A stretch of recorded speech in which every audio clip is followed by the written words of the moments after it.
Hello, welcome to not the Looming Dread.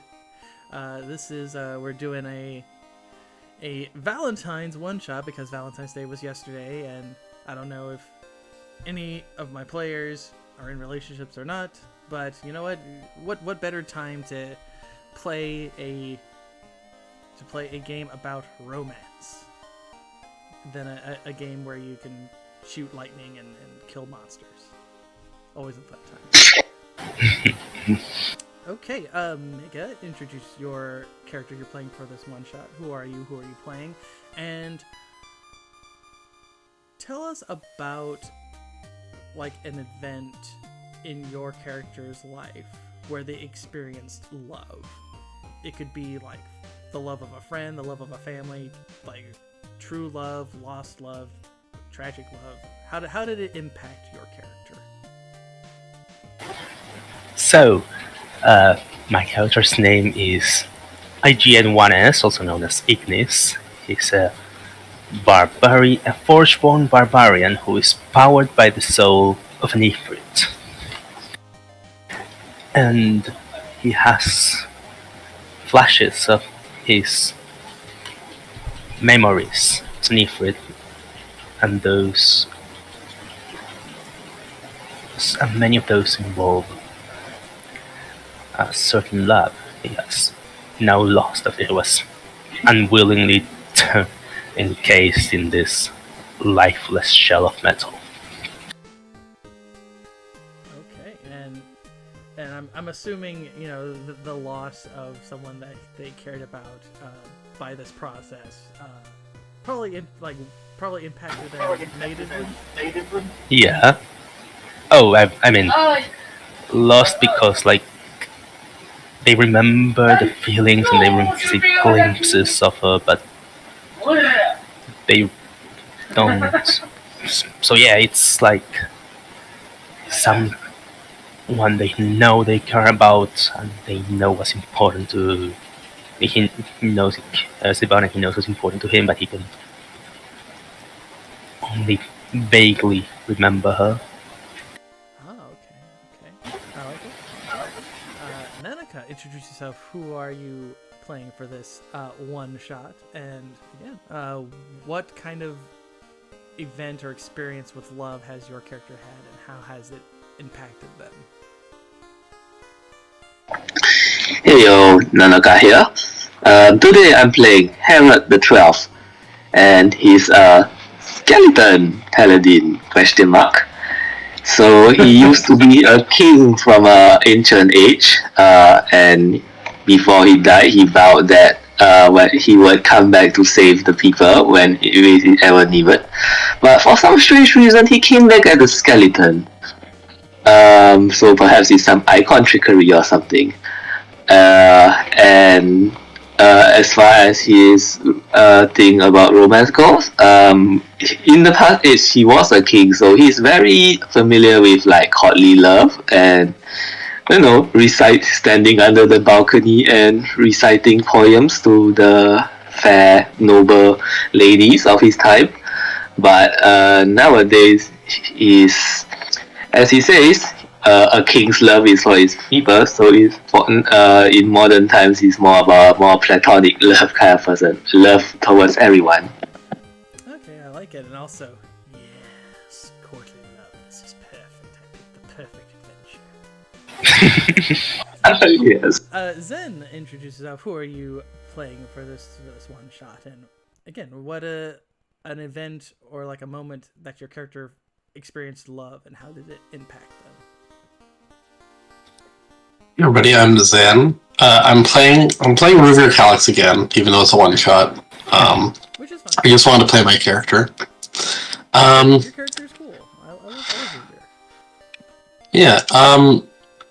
I think he has a crush on Alicia from his backstory.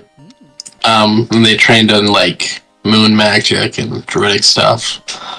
But that went from like a crush, and now it's like a platonic bond. So it's stronger, and it's not as what's the word? It's not as manipulated. Not manipulated. It's not as easy to break. Yeah. I like it. I like it. And then finally, Zure introduces out who are you playing for this one shot, and an important event or experience in your character's life where they experienced love, and how did that impact them? Hey everyone, Zuri. I'm playing Seth Gallinari. He's a noble half-elf that is the heir to a famed winery. Seth is also a bit of a prissy boy. He plays around a lot and he uses people, so he doesn't tend to... Basically, he's affiliated with the Star Scryer fairly heavily. He's got a lot of magic around fate, reading cards, and reading people. So he tends to act more as a bit of a matchmaker for others, reading their destiny, seeing if they're well suited for each other, that sort of thing.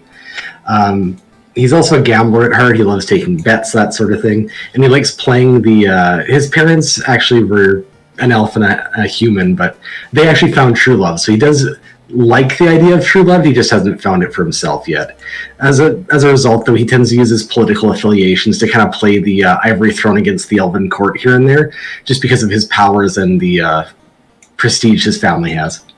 Oh, very nice. I like it. I like it. Okay, and with that, we are transported away from the dwarven lands of our world.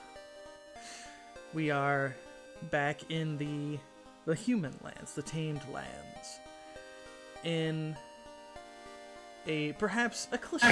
Hold on. Sure, no problem. With a cliched kind of. We gotta have the adjectives. Yeah.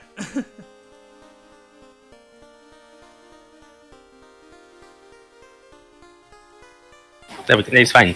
Oh, sorry. Go on.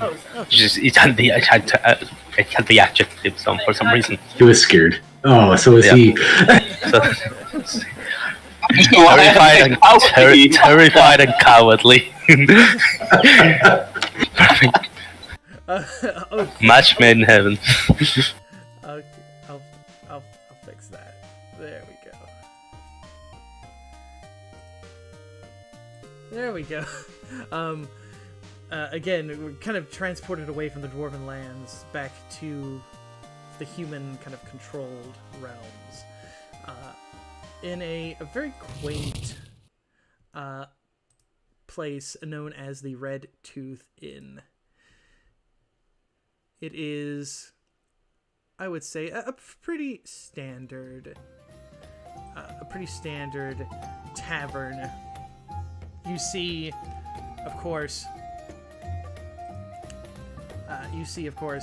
people drinking and enjoying themselves. You actually see a few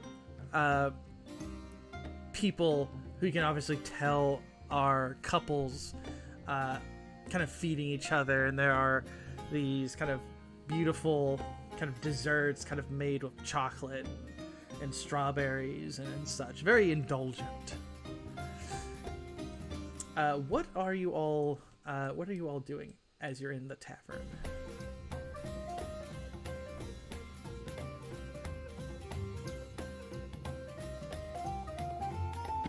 Ruvier would be just having a drink and people watching. He'd actually be probably in the corner. Is there like a particular drink he's drinking, or like what's he kind of thinking? Probably like a mulled berry wine. Ooh, very nice. The Red Tooth is not known for its mulberry wines, but it certainly has a decent stock. What about Ignis? This would be like in corner next to one of these 5 places, occasionally reaching in or eating an ember. Yeah, as you do that, you see a couple kind of that was kind of sitting kind of near you. You hear the male figure. He kind of goes, Are Forgeborn meant to eat embers like that? And the lady will kind of like slap his hand to kind of like antagonize it. Hera and Seth, what about you two? What are you two doing? Seth would be having a glass of red wine, and probably he'd been playing various betting games and gambling with various people, probably dice and card games predominantly. Yeah. I don't think Herod would eat as a skeleton, but he would be being very social, and although he's probably being pretty out of place with his extreme finery, everyone will be like, why is this guy cosplaying as some kind of noble or something? And it's not Halloween, why is he having a skull face? Yeah, you see like a few people kind of asking you about it, asking if it's some kind of like weird like religious iconography to like kind of wear the skull with the finery. Is this like a statement about the treatment of the dead in like certain customs? And Seth, and for you, Seth, like you are kind of surrounded by many single people, male and female, and some of them they kind of are asking you if you tell fortunes. They think that you're some kind of tarot reader. They're trying to ask you about any kind of future romances that they'll have. He would gesture for them to sit and start telling fortunes. Yeah, he's done this before. He knows all about it. Roll me 2D 100.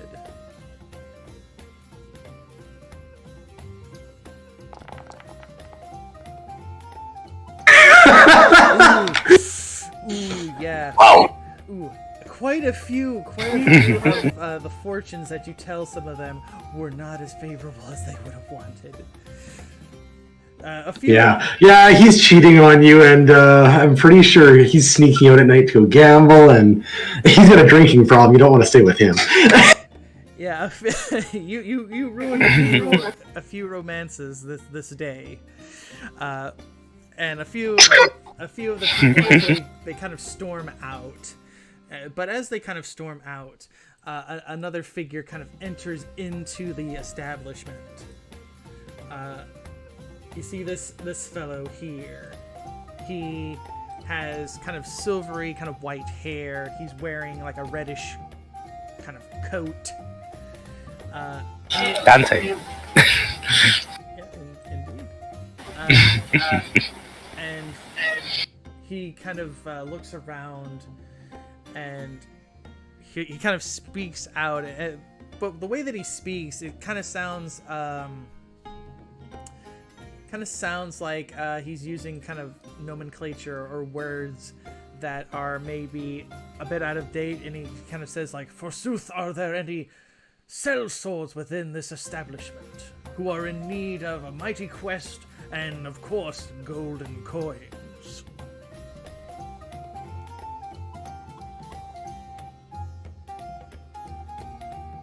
Yeah, look, it's Dante from Devil May Cry. Yeah. This part is getting crazy. It's not Dave, thank you. Not Dave.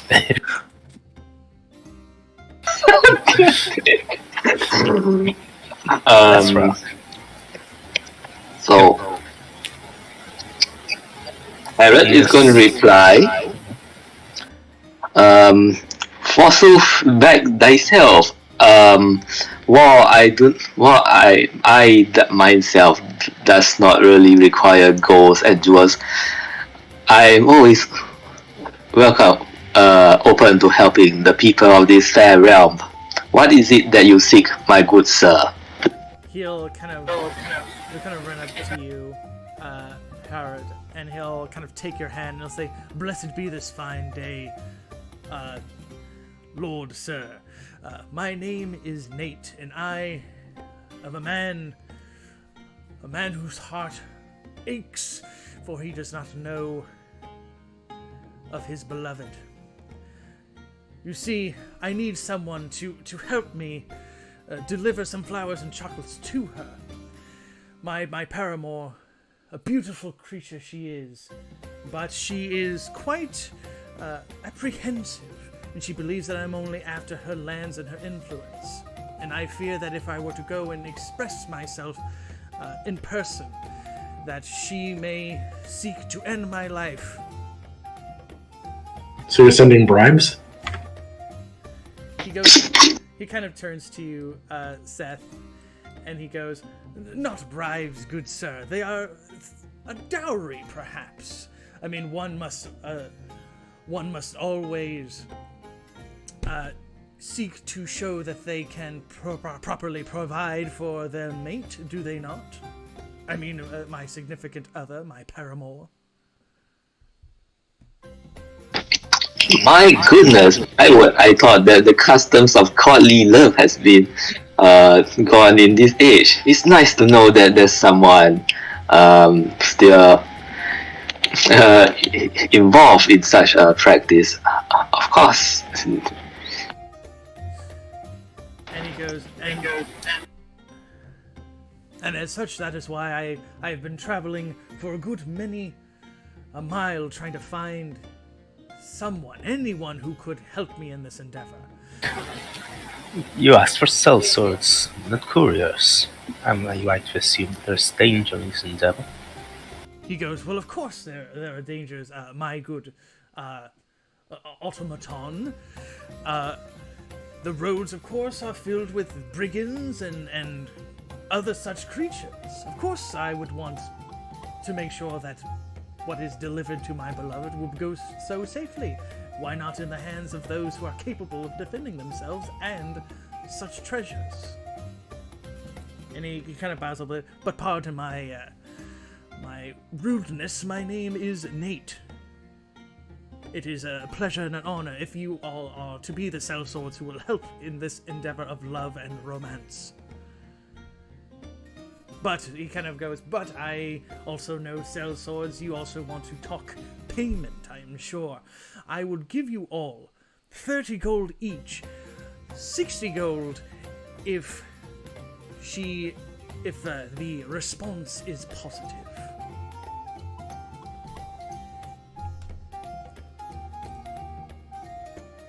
Who's the one you want it delivered to?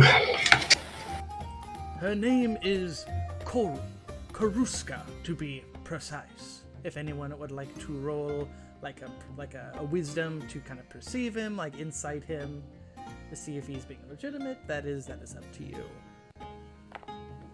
Yeah, I absolutely will. Ruvir, you as you're kind of listening to him, you know, maybe you're kind of touched a little bit by his words. It seems like his words are genuine. Seth, for you, again, you do get the impression that his words are genuine, but there is something very off about that name, Karuska. Like, we should roll our relationships, right? Yes, you should also do that too. But oh wait, hold on. Do I know what's so odd about it? You have heard the name Karuska, but you know that is the name of a very influential dragon. That's what I was kind of expecting.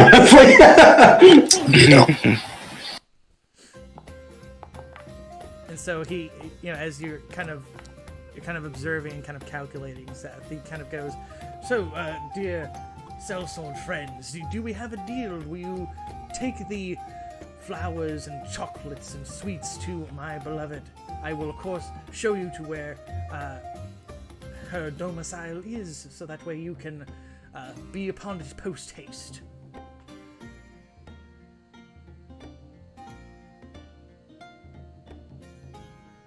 And he'll kind of go into his pockets, and you'll see him pull out, you know, the bags of coin.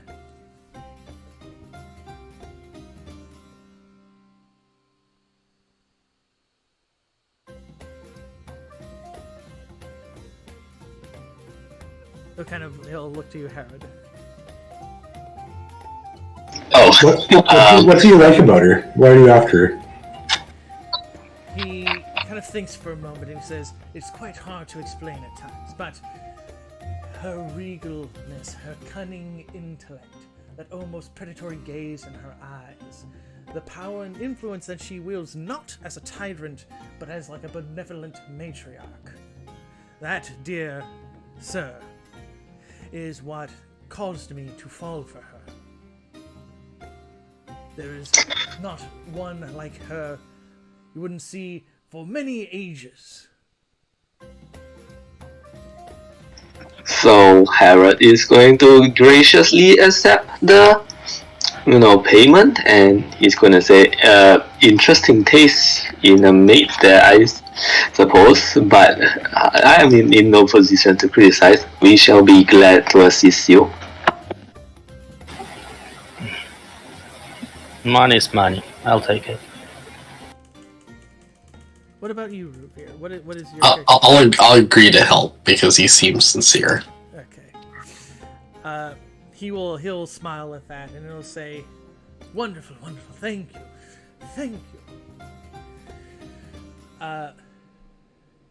He'll say, "It is with that, of course. You must be cautious, as her guards are quite protective. So if you can, of course, prevent any bloodshed upon her people, that would sweeten the deal for you all, as it were. Now, please, you'll see him kind of move. You'll see him kind of move towards here, and you'll see kind of like red, kind of fire kind of swirls around him. And you'll start to see that the person that was there before you instead turns into... Well, not that. That is way too... Chummy!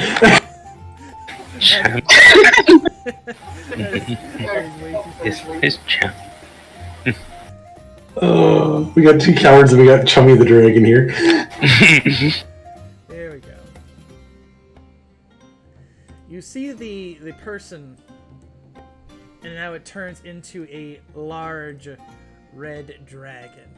And he kind of turns as he transforms. He actually causes the red tooth in. He kind of smashes through the doorway, and he'll kind of turn to you.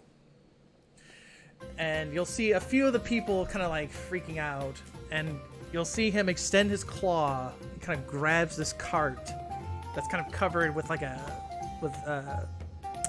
blanket, and he'll say, "Oh yes, one more thing," and he'll give a letter to you, Harad, and he'll say, if you open it and look at it, it is written in Draconic, ancient Draconic to be precise. He goes, "If you could recite this poem that I wrote for her, I would also greatly appreciate it." It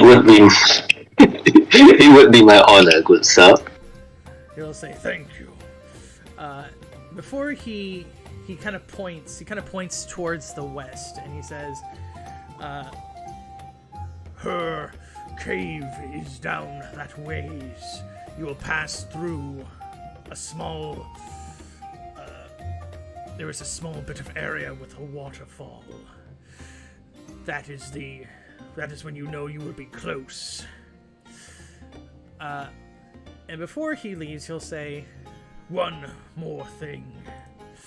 You kind of see him kind of takes like this big sniff of all of you, and he says, "If something goes awry, I have your sense, and I will lay waste to everything that you love if you mess this up. But I know you will not, dear Sir Swords." And he will walk out of the inn, and you'll see him begin to flap his wings, causing this gush of wind, and he soon flies off.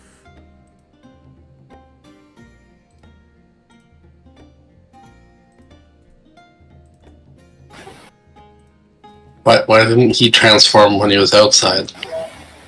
He wanted to break the end. I guess so. Very Must have rude. been overcome with love. So, with that, you have this gaping dragon-sized hole in the wall, a cart covered in like a tarp, and passers-by kind of making a bit of a crowd. You get the impression that you probably want to be on your way because they might call the guards about this. We didn't do anything, but okay. I'm not paying for that.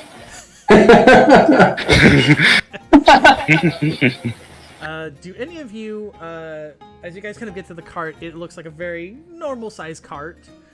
You do get this, if you were to kind of give us a smell of it, you can certainly smell, it smells of like, kind of like candied, like honey, and there is certainly the smell of like flowers. Do any of you remove the tarp? No. Did he say not to? He didn't say not to. Yeah, he didn't. He just said for you to deliver it and to read the poem to her. I don't think we should remove the tarp while we're here, in case it's like fully cold or something. We get swarmed. It was hard to transport the top, to transport the gift, not to inspect the gifts. Indeed. So, with that, we have first off a nice little challenge. So I would like, as I said, you're getting a bunch of curious onlookers. You see quite a few of them, including a few children trying to they're kind of looking to stick their hands to pull the tarp back, and a few people are kind of like whispering about, what happened with the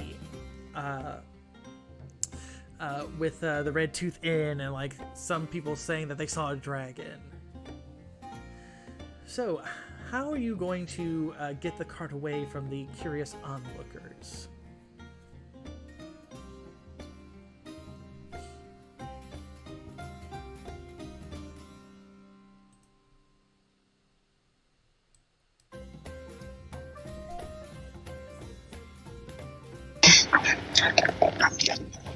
I guess Hammond is just gonna use his natural, kingly authority and, just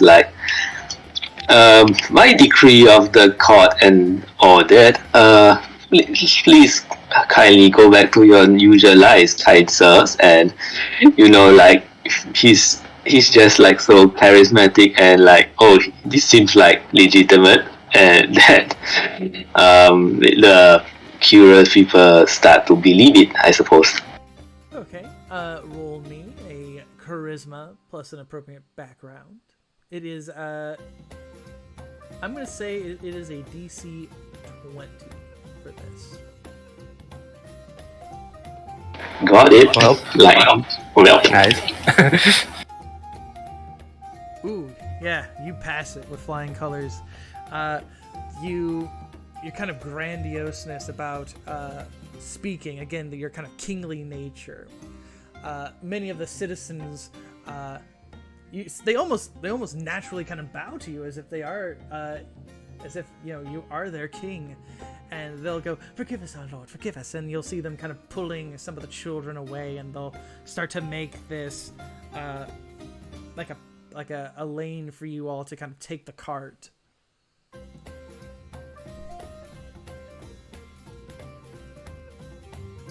Thank How you. big of a cart is it? I would say like a hay cart. Yeah. So a pretty decently sized one. Okay. I think we should take it over to the stables and get a horse or something. And then we can use the horse as an extra gift. Sure, if that's what you want to do. I mean, if it's a hay cart, it would slow us down quite a bit to be pulling it, I think. Yeah. I gotta presume one of these two have some strength in them.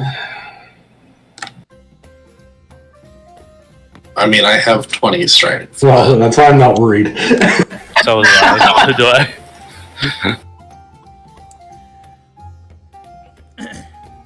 So do you guys want to get a horse? Do you guys want to get like Ignis and Ruvir to kind of pull the car? I don't. Are they fine with pulling the cart? It seems a bit. No, I said I'm gonna get a horse. Okay, so so with like Ignis kind of from the back, and Ruvir, you're kind of like helping to kind of lead towards the stables to get the horse. You pay like a paltry sum. The stable master kind of looks at all of you, and he kind of goes, something happening in town. A lot of people were saying they saw some like a red dragon or something. I think some people have been a little on the kind of makes the motion of like as if people have been drinking. You know how it is during this time, this day. Everyone gets these ideas of forlornness and love, and they decide to drown their sorrows and other things. That's crazy. Can you imagine a red dragon in town?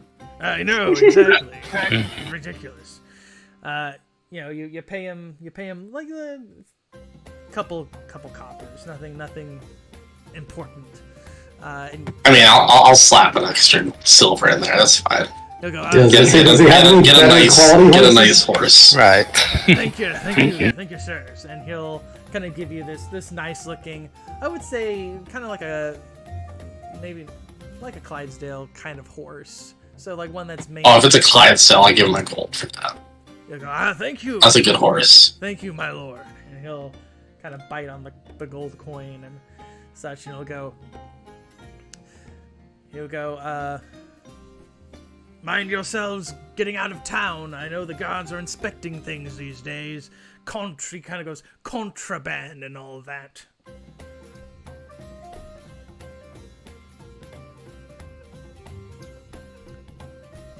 I mean, presumably the dragon got it into town. Oh, he might have just flew it into town, though. Yeah. You should probably check this in the card. Once we're away from the guy, maybe? Yeah, no, that was not. Yeah, You, I meant after we left. yeah, you kind of take the cart. The horse is like this kind of beautiful, kind of brownish, almost like a chocolate brown horse, and you kind of lead it towards like an alleyway street, to kind of keep prying eyes from it. Who opens the tarp?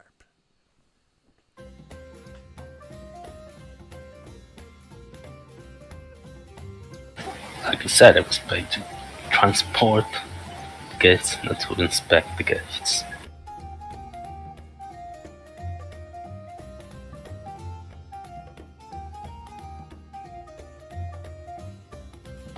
I mean, I'll open it if nobody else is doing it right away. It's fun. You pull the tarp back, and what you find is, you find jars. These jars are filled to the brim with honey, but you also find heads. These are heads of orcs, of dwarves, humans, elves, ogres, bugbears. It is a smorgasbord of honeyed, candied heads. And the flowers are these almost kind of jerkified dryads that have been kind of just made to be let out in the sun. So almost like preserved flowers. Like in any other situation, this would look like a serial killer's wagon. Yeah. Technically, I think that's still true. So, so yeah, Ruby, you kind of look at this. What are you thinking at this moment? I'm gonna get the king guy to schmooze the guards so we can go, I think. Just so he's aware that that's something we need to do. Needs to what? Sorry, I missed that. need to sweet talk the guards. Oh yeah, fair enough.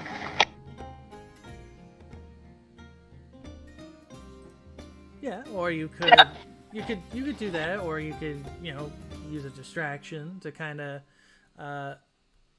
do so as well. Yeah, one of those. Do we have a rogue here? Yes, you could perhaps you could try and bribe them. You could like Ruvir said, you could try and schmooze them up like you did the regular citizens. You could attempt a distraction as you kind of try to sneak it out. As you guys are kind of thinking this and you're kind of moving towards the exit, and you do see guards kind of inspecting wagons. You see them inspecting. There's like 2 wagons in front of you, and the first wagon is fruits and vegetables. It obviously looks like a farmer's wagon, and one of the guards picks up this like very, very nice looking like a very huge potato, and he kind of smells it, and he goes, "I think this might be contraband. I think we should probably take this for safekeeping." He kind of pats it, and you see the farmer wanting to protest, but his wife kind of takes his hand and kind of shakes her head to basically don't press on it. They're guards, and the farmer will simply say, "Blessed day to you, my lord," says he, kind of makes the horse kind of go, and the guard that has the giant potato in his hand goes, "This'll make a nice bit of stew for the missus."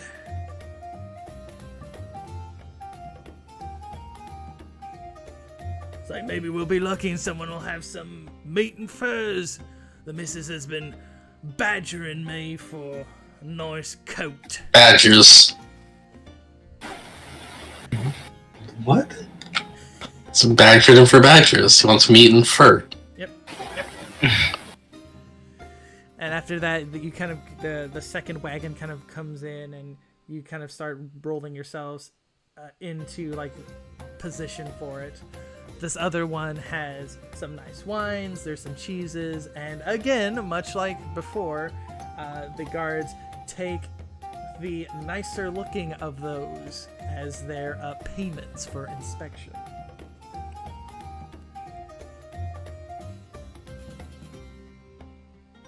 They will love you. I'm expecting the king guy to deal with this. I believe in him. Oh my god. So I'll just confirm, we've got a pile of stuff that's underneath here that's basically heads and shit like that, right? Yes. Yeah. Okay. We're gonna let the king guy try and handle this, but I'm also gonna do a little bit of magic on it as well as we're going up to it. Sure. Makes sense. Are you gonna use an icon for it, or are you gonna trust in your... No, I've actually got a spell for this. Okay. I'll use a fortune called Reweave the Fabric. We'll bring it up if it comes up, but yeah, essentially, just know that I basically reached underneath the tarp for a moment with a kind of a grimace on my face. Okay.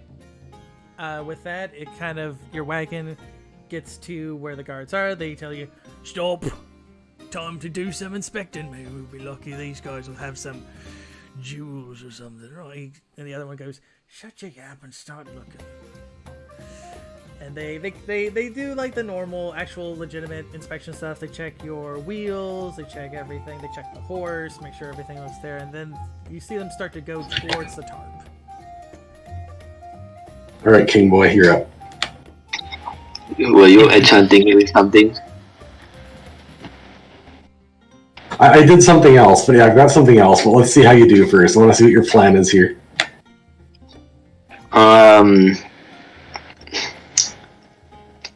gonna let them look at the contents, and then I'm going to react.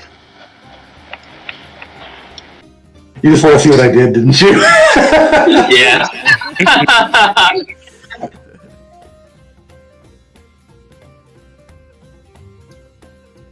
So I throw off the tarp, I take it? Sure. Yeah. Okay, so I'll link the ability I used here, but essentially it's piles of manure. Nice.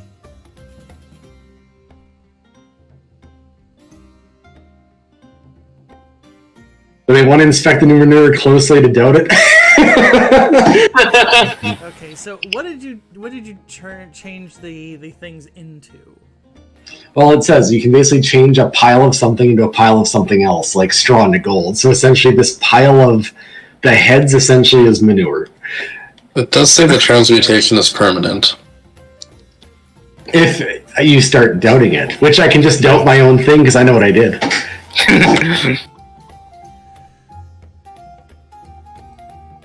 Okay. As you kind of pull the tarp off, and you kind of see that they very much like kind of recoil from that. They go, "Oh, that's definitely not any nice fineries. It's like, get that out of here! It's disgusting. What are you trying to do? Get people sick?" We're trying to take it outside of town, but you stopped us. He goes, "Yeah, we kind of have to inspect things," and he goes, "As a matter of fact, it is kind of a bit weird that your tarps are delivering manure." And the other one just kind of bumps him a little bit, and he just goes, "It smells terrible. Just let them pass already." "All right, get out of here. Get that out of here. Trying to stink up our town." Oh man. Alright, throw the tarp back on and let's go. Yep. I'll give a small bow as we leave. Okay, with that, as you guys head away from the town.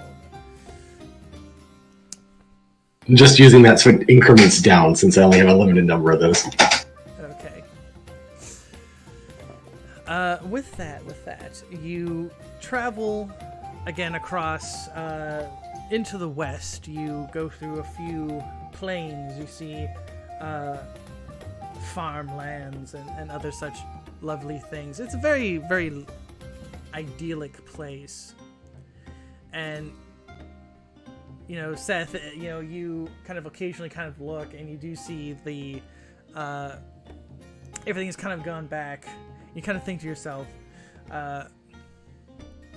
this would be nice if we weren't transporting heads and corpses.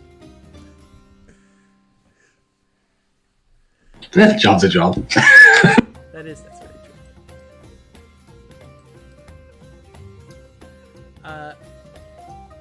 A little while, I want to say, it was probably, around 9 a.m. is when you met Nate with the quest. So it is about lunchtime. And it is around that point, after you guys have kind of eaten and enjoyed yourselves, you do get to the place that he said you would be at. You find there is a waterfall, and you're kind of going into kind of a more mountainous terrain, which is pretty much in the area that Karuska's lair is.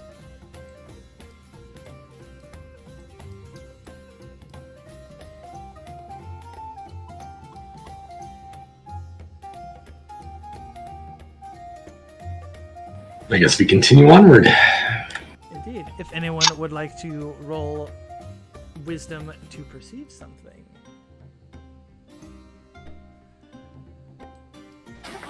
Raw wisdom it is. Sure.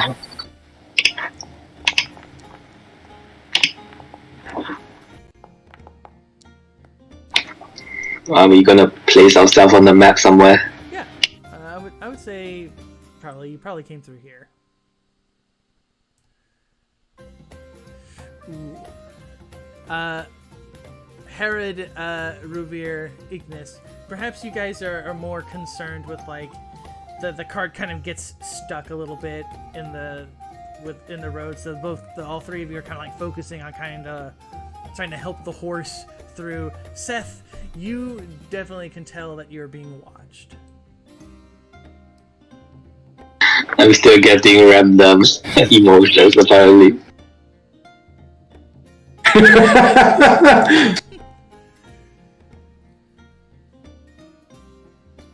But what do you do with that information, Seth?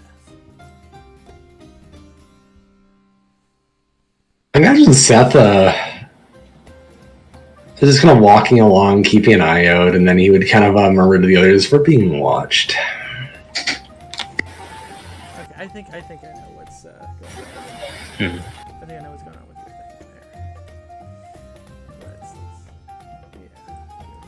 Let's link here for data. There we go. Oh, we know. Let me delete myself and see if that fixes it. There we go.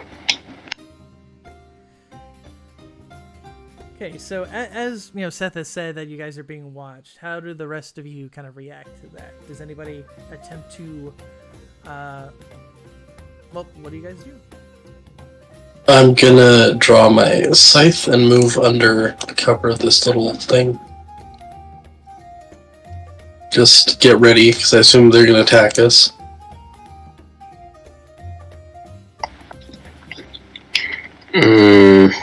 I suppose I shall draw my sword, but I'll be more in the open just to, just to see if I draw them out through my presence, I guess. I am always ready. Okay, Seth? Just chilling at the back of the group, watching. He's mostly unconcerned. Okay. As you all kind of brace yourselves for some sort of assault, you... Let me see. Do I have them? Oh, I think I know where to put them. You hear a voice kind of shouting from... kind of coming from here. Let me...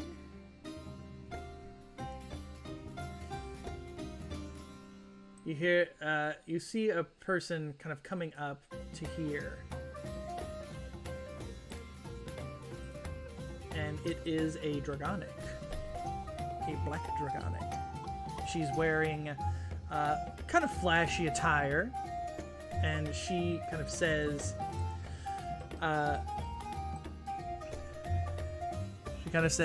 "Stay thy hands, not here to cause any ill will."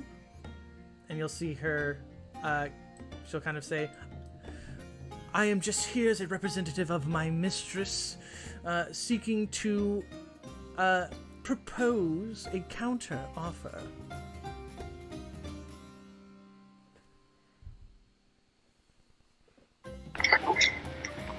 A counter offer?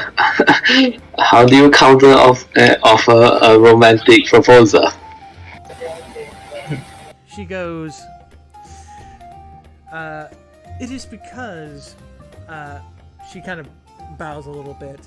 She goes, "I am a representative of my mistress, Lady Vexermina.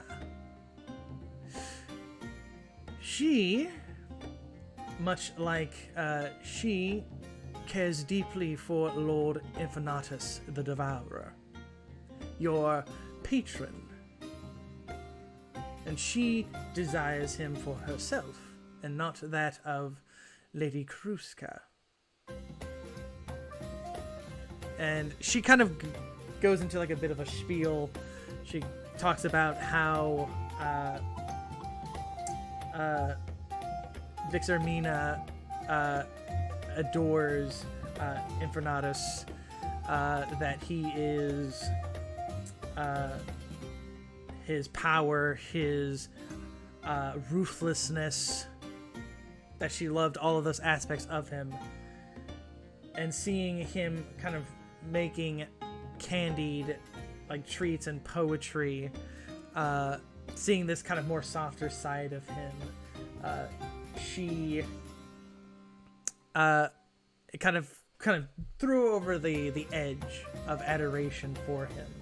But hearing that he wants to give this to Karuska has kind of brought her into a despair. And so that is why I am here, hoping to persuade you to side on her affairs of love and not that of Lady Karuska. That was a fairly long explanation. Yeah. Can I do basically the tarot matchmaking for the two dragons to see which ones are by the cards are more suited to each other? Sure. Is that like D100s again? I have no idea. I'm up to you, DM. Okay. I'm not using abilities on this. I just want to roll it and see what happens. Okay. Here's what we will do. So we're gonna do the D100s again. Roll the 2D100s, but roll them 4 times. The first one is gonna be between him and Karuska. The other one will be for him and Vixarmina.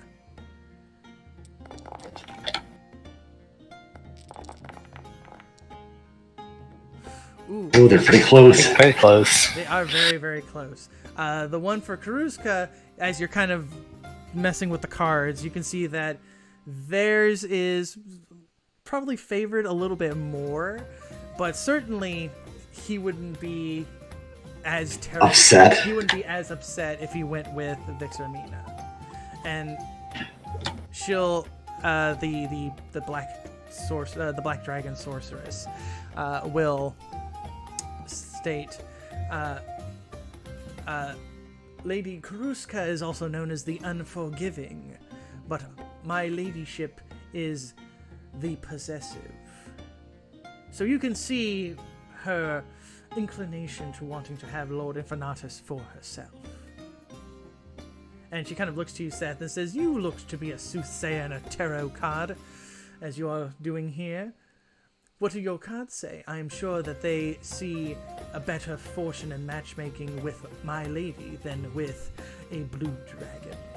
She kind of like snorts a little bit, and you see a little bit of like acidic fumes kind of coming out of her nose at that.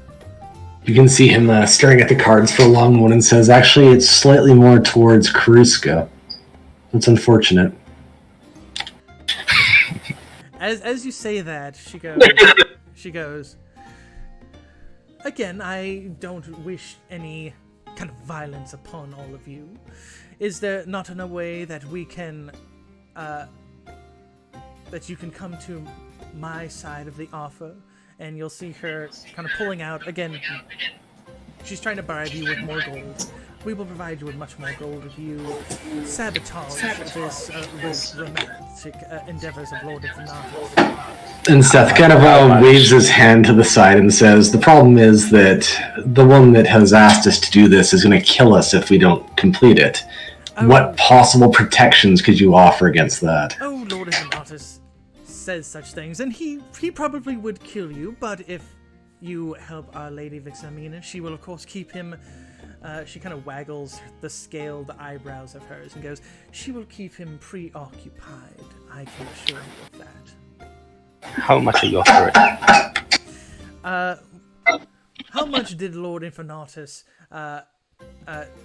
say to pay you? We will double that. No, triple that.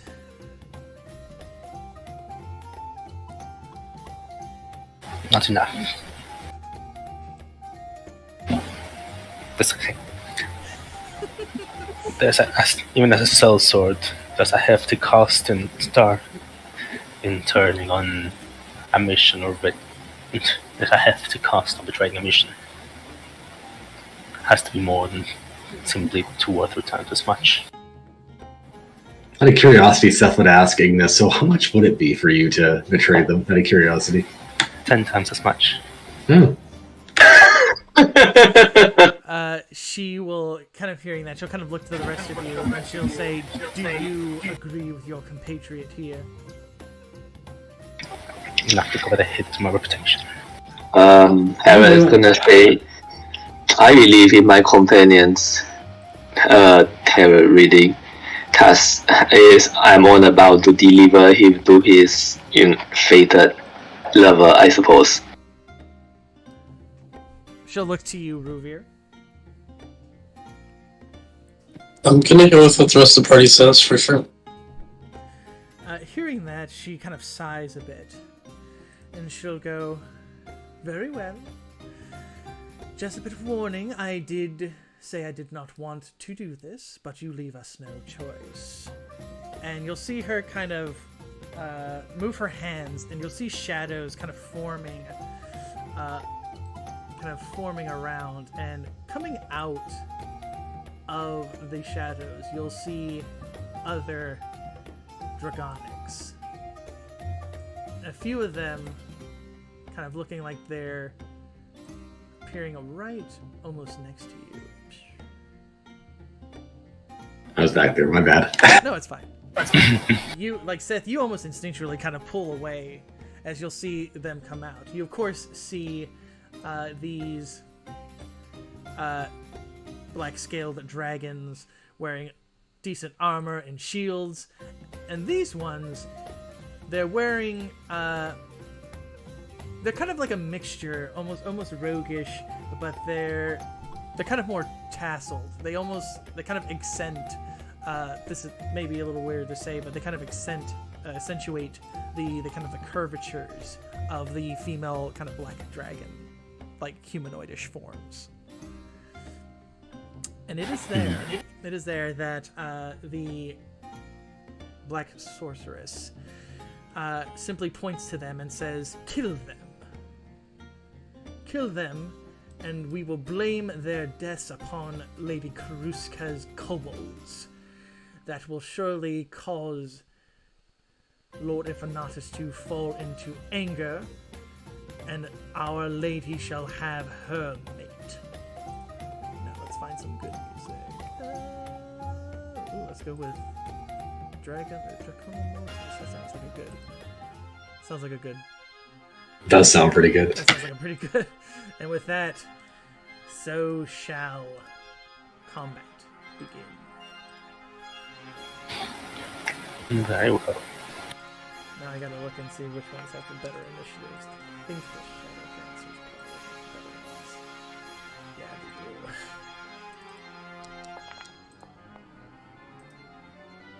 they do. We have exactly the same initiative. Yeah, what the? What do we do? What do we do there? For who? Oh. Aaron. Okay, let me check your dexterity. Your dexterity's a little. You have the same. That's why you have exactly the same. I would like for you, both of you, roll a d100. Highest will take the. Okay. Highest will take that initiative check. Oops. Oh. Well, you're gonna take it. Okay. I think I kind of see it. I kind of see it as. It's close, but. I see it as like Ignis, just kind of like his like forge-born like robotic instinct just takes over. So it's also, that's an easier answer too. I fight with my fists. I don't need to draw a weapon. Oh. Or like mess around with a weapon. Okay, we'll go with Faithful. She will be the one who rolls. Okay, and then we will do 19. Seth, you want to roll your initiative? Sorry, I was looking up something. No, it's fine.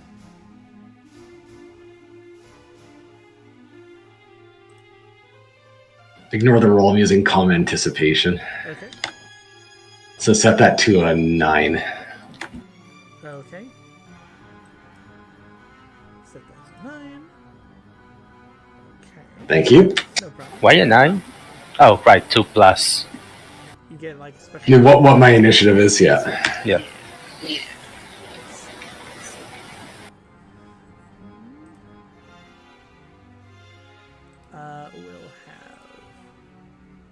We'll have her her be last.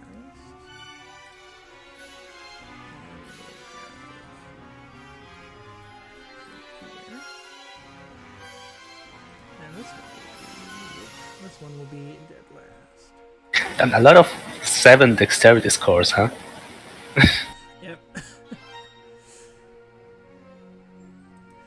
Okay, with that, Faithful begins the combat. And she is going to do... this is a quick action to do. She is going to use her Shadow Vapors. And it just so happens...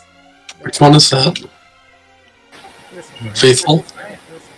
Okay, sorry, I can't see its name. No, it's okay. She's going to use Shadow Vapors.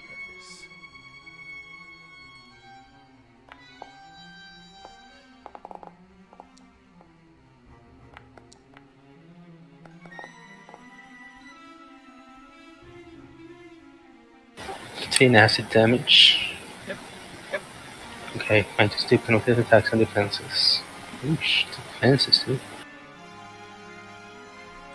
And as she kind of shoots it, the places where the vapors kind of like pulsated from, it is kind of covered now in this kind of shadowy, like vapored fog. And this is until the end of the battle. So anyone beside the Shadow Dancers in this vapor, I guess I will. Let's draw a circle. We'll say it was right. She tried to do it right in the middle. Oh, it's supposed to be around her. Is it around here? Does it say that? The area around the Shadow Dancer. Oh, you're right. Oh. Oh. So it probably will move with her, though, so... So we'll say it's right in here.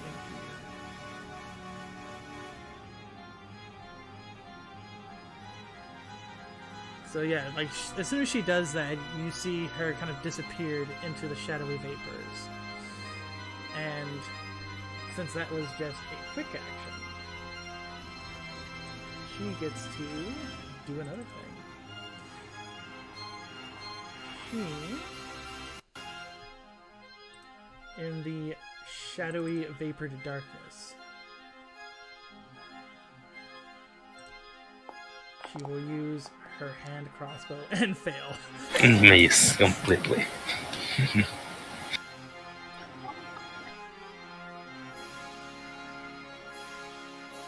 With that, she's going to do... This is a move action. She is going to... Let's see, it says... move next to the target.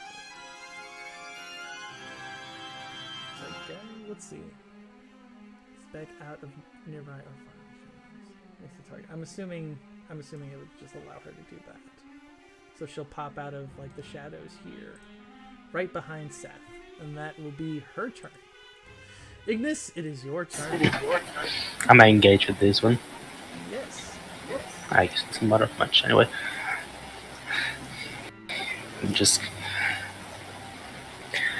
gonna turn around, and punch in the face. I like it.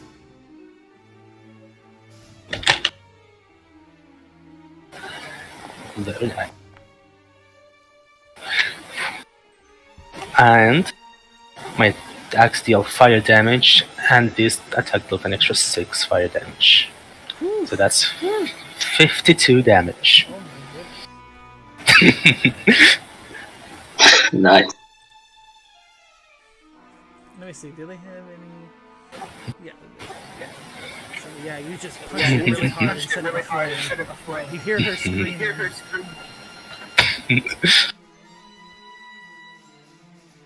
Anything else?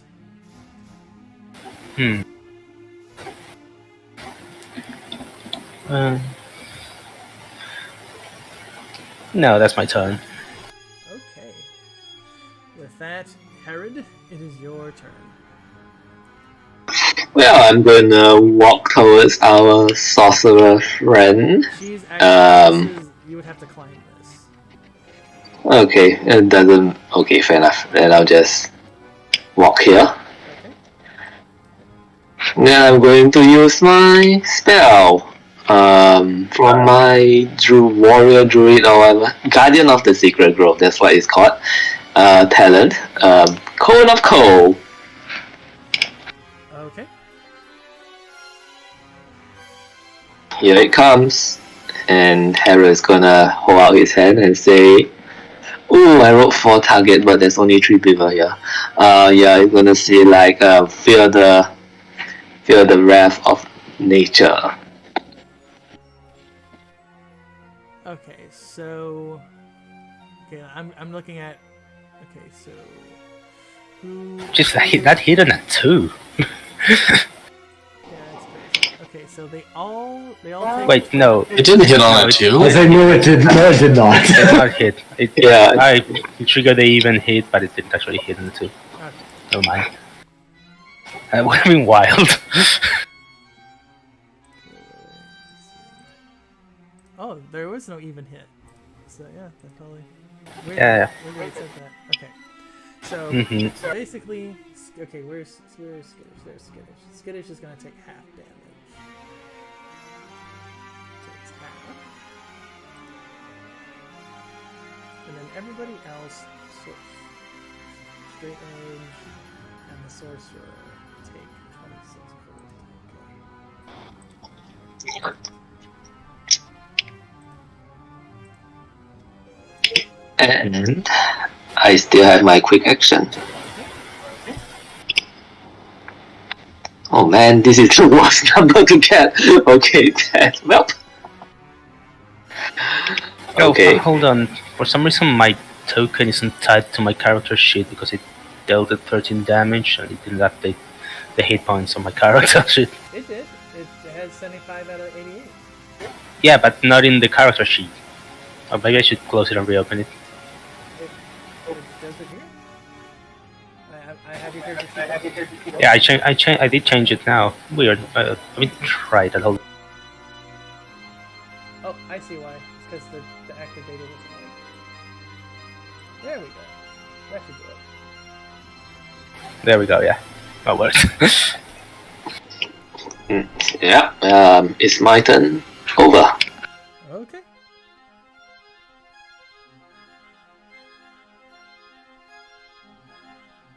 Seafoot Paladin on your class list, but you just cast Cone of Coal, just for reference, right? Yeah. That's EAPD for you. I mean, would it be a Nanaka Paladin if it did more than just what regular paladins do? Yeah. Okay, Antsy, seeing you obviously putting Decimate. I wouldn't say decimate, but certainly putting the hurt on, and they can clearly tell that Ignis is also a bit of a problem. This Black Scale, she's gonna quickly run. She's gonna take a swipe at Herod behind the back with a scale blade. And barely miss. Oh, that would have been so good. I'm gonna say she's not near any heavy shadows, so she can't. She's not gonna do her thing. So yeah, she just tries to stab you in the back and misses. Ruvir, it is your turn.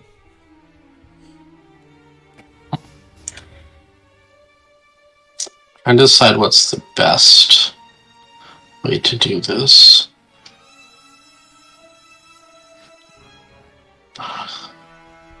Well, I can't do the thing that I quite wanted to do, but I will do Wild Dance. Okay.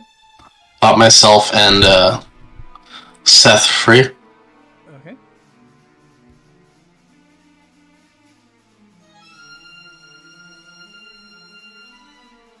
And then I'm gonna try and do. I'm not sure what their MD is like, so I'm gonna try Freedom Bells on the injured Shadow Dancer. Okay. Is that one of your new spells that you got? Yeah. Nice. So 32 just damage, I guess melee damage. Okay. And Ignis can pop free. Do I need to pop free? I don't know. It might be dead. Yeah. But It says can, so it would be your choice. if you pop free, No, you can move like a little bit, but yeah, it's not. No, gonna do a whole lot. I was making a joke about it being dead. Right. And then I have a quick action left. I would have popped free if I could, if I needed to, if it wasn't dead, whatever. You know what I mean?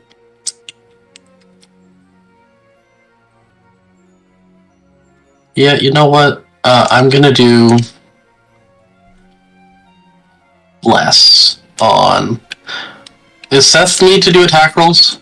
Nope. Okay, so I'm gonna do a bless on Ignis, Herod, and River. Thank you. We get 1 temporary hit point. I like that. Wow. Wow. Listen, that's not the point of bless. So strong. I think It's for the hit. I think River's conflicted. He's like these two romances. I don't know which one I should vote for. Alright, So we get that's the a- end of my turn. Okay. So you have plus Plus 1 and one. 1 temp HP. 1 temp HP, that's gonna be very handy. Okay, inconsiderate is gone, so that will be skittish. Skittish, he's going to kind of get his shield up. He's going to charge right at you. And he's going to smack you. And I'm going to just do that because he gets to do 2 things, basically.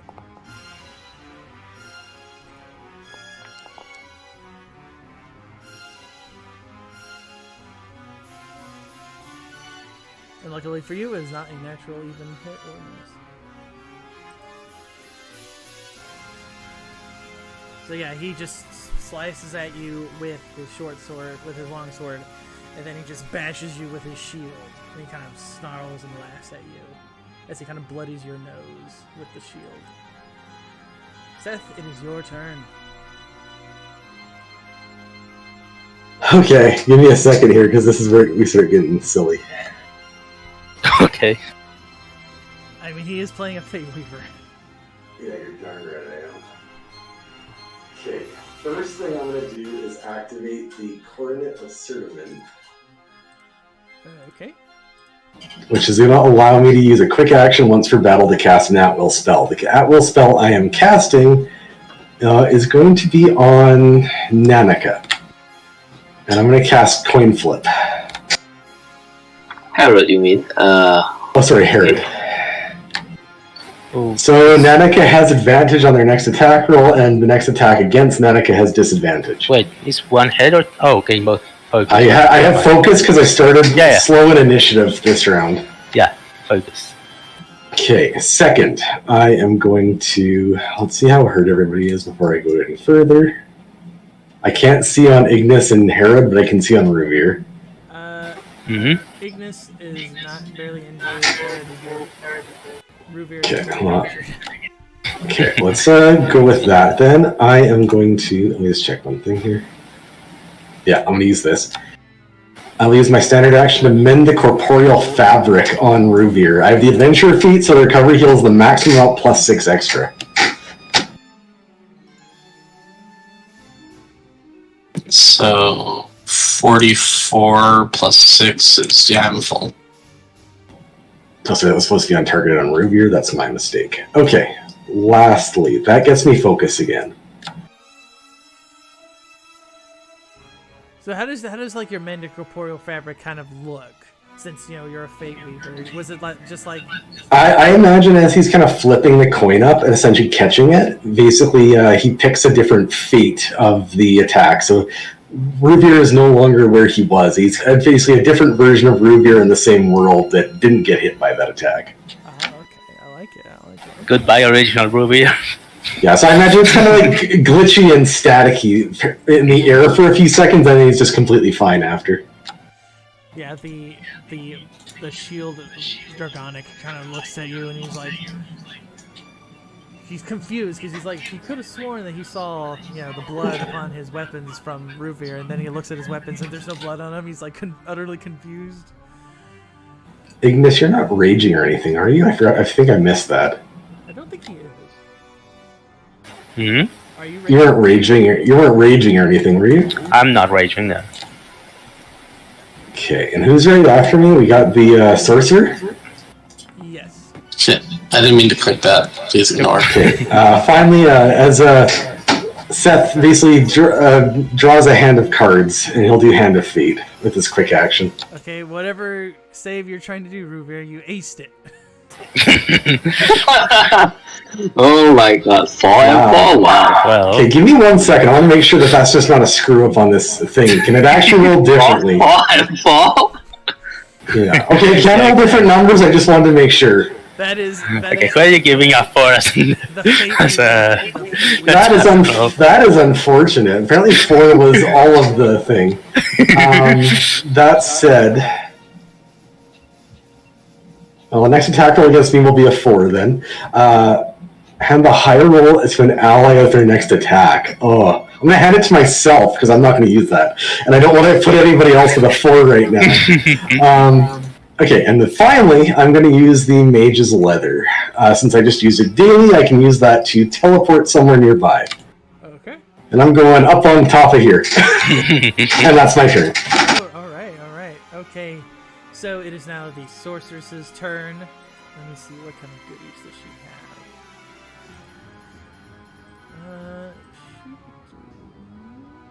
Okay, let's see. What do I want her to use?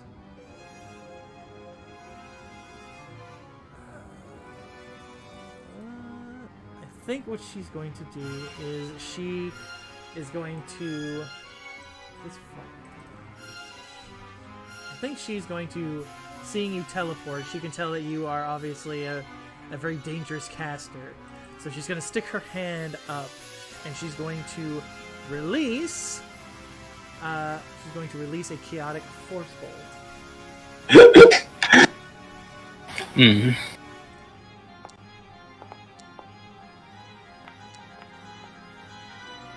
My ability sets that dice roll to a 4. Darn it. So yeah. So that is a 15 and a miss. So yeah. You know what?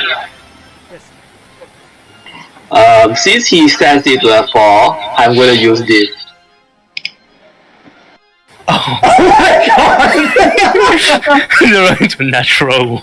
I mean, it is chaos magic, so... Yeah, it is a chaotic force.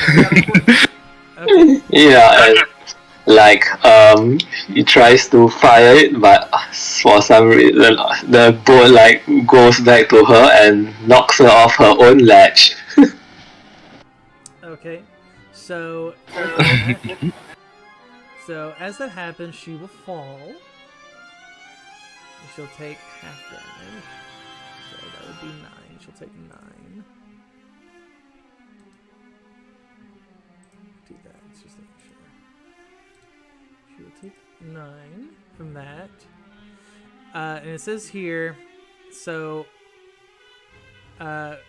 what kind of debuff do you want to give? I'm assuming you want dazed, right? I think that was the knockdown that Yeah. you're going for. Yeah, this is fine. Okay. Oh, knockdown works too. Well, Okay. Is that what you want, or should I put something else? Yeah, a knockdown, daze, whatever you want. Okay. I don't. So yeah, she'll kind of pick herself up after that. She'll kind of rub her head. And that is. Let me see. Is there I think that's everything.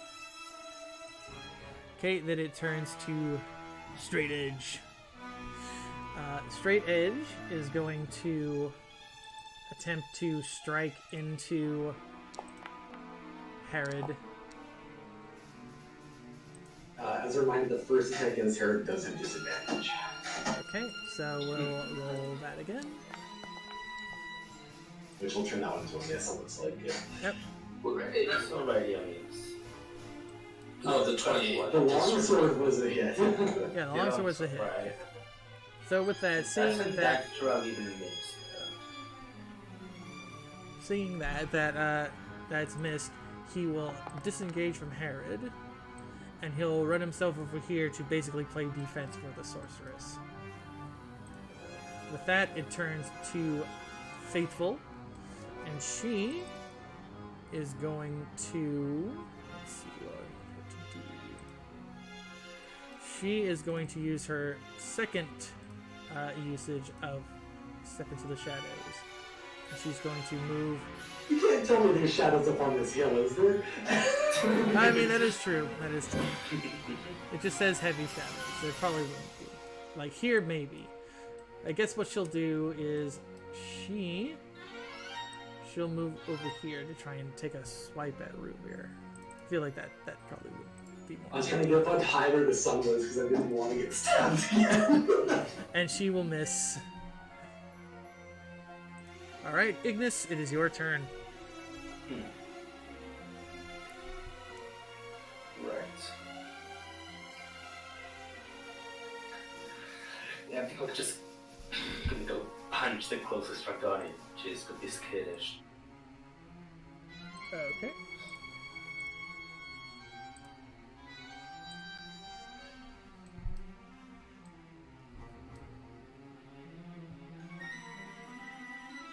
I didn't mean to use that. Normally. What is this? It's That is the dark. That is the DATP bouncer thing for barbarians. Barbarians. It's what lets me. It's what lets me fight with my fists and gives me some options in battle, but I'm not gonna use that right now. I meant to make a melee attack. Nice, that hits. Yeah. And can that roll anything other than 6? Hold on, let me. Okay, yeah, you can. 46. Okay, so 46 damage against Skittish Bloodshed. They're still not staggered. Those are those are tough. These guys are blockers, so they're meant to have a lot of health. You know what? Shieldy boy, yeah.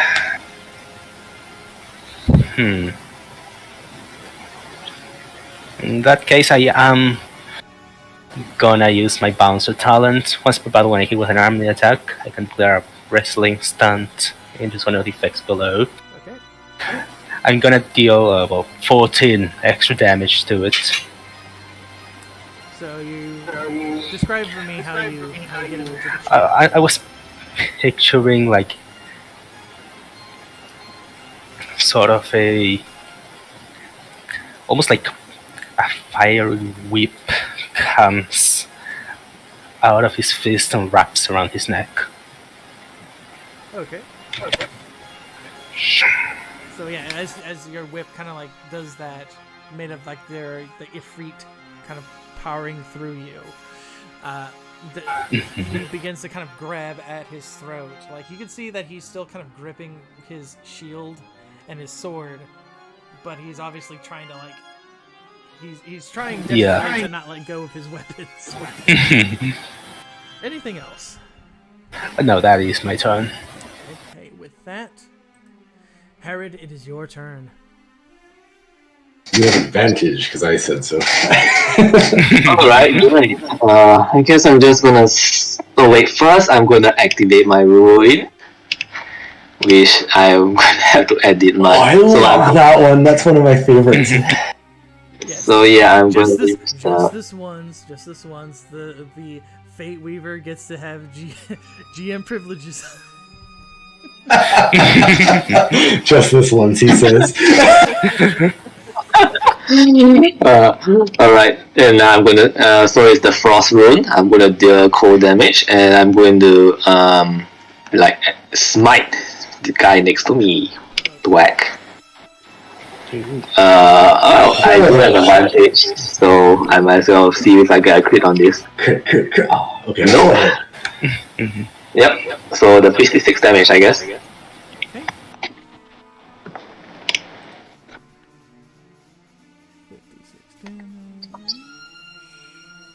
Bonk.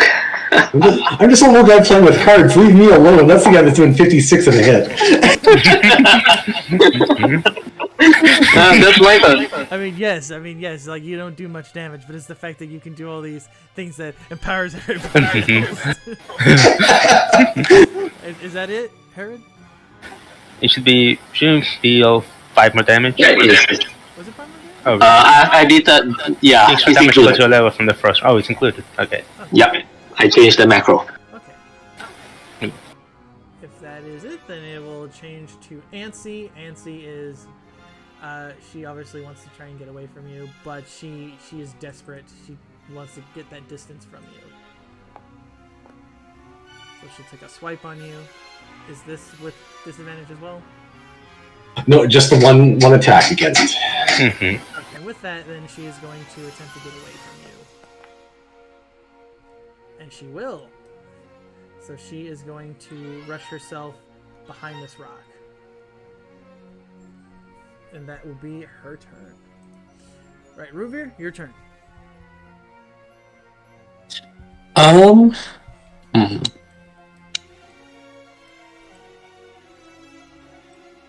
gonna try and sustain the song. For some reason it's not set up right to actually do the roll, and I'm not sure why.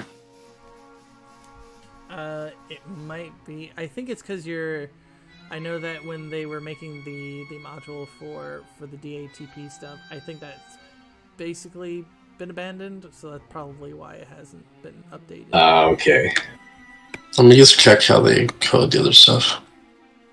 Okay, D20.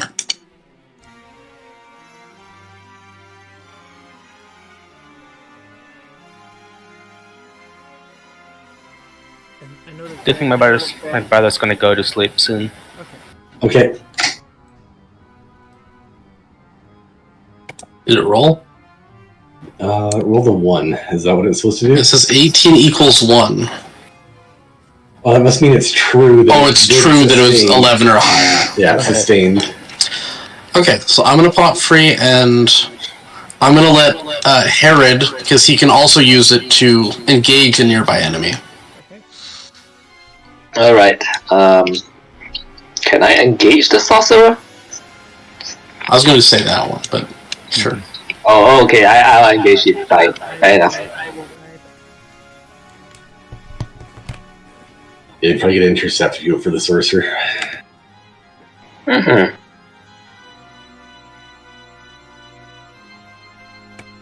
Actually, I'll go over here.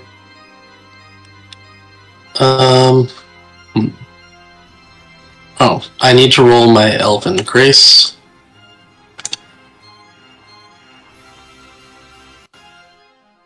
Okay. No woodenness this round. Mm-hmm. It's just a quick action to sustain, right? Yeah, quick. I think so, yeah. Okay.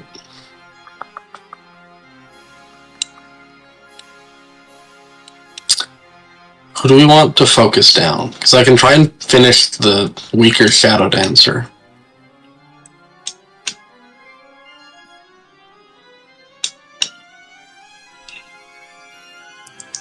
I think a good hit would kill him. Yes.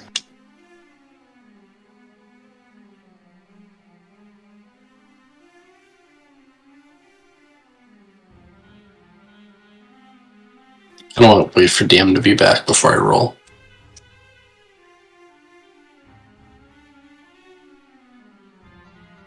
Honestly, I think the sorcerer and the shadow dancer is the most annoying because they're so mobile, honestly.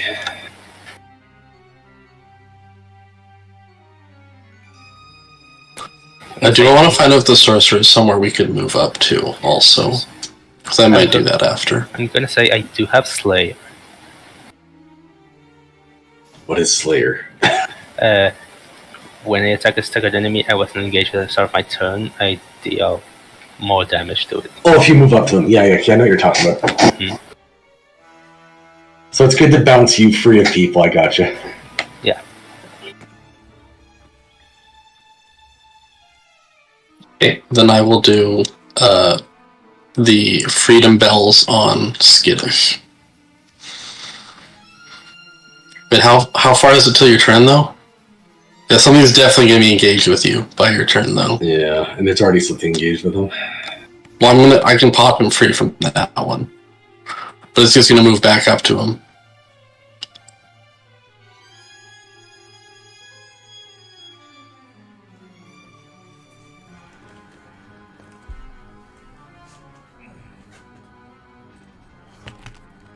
Okay, sorry about that.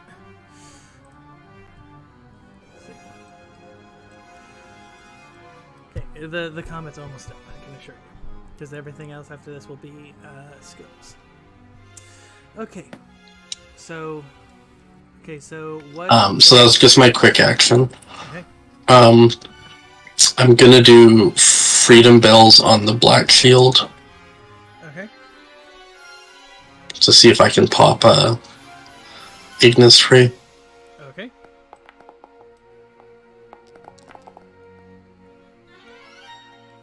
So that's 31 damage.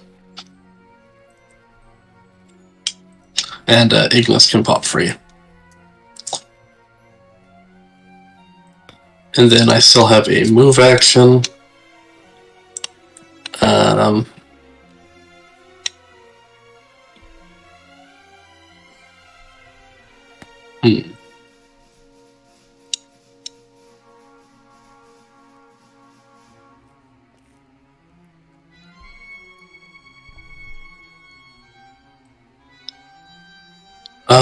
Quick action, I'm gonna do... no. Actually, I'll do Domain of Music. So everybody gets inspiration die, and that's the end of my turn. Okay. Alright, Skittish is... Skittish is going to attempt to strike you. They are kind of in a bad way.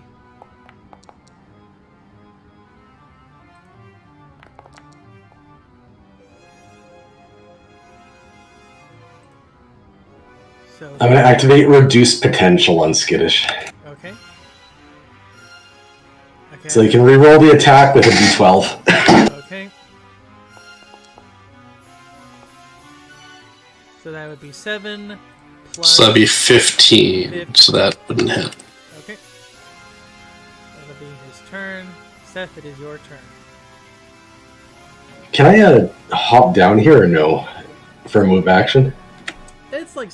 I'm going to say it's like several feet up there, so you could do it.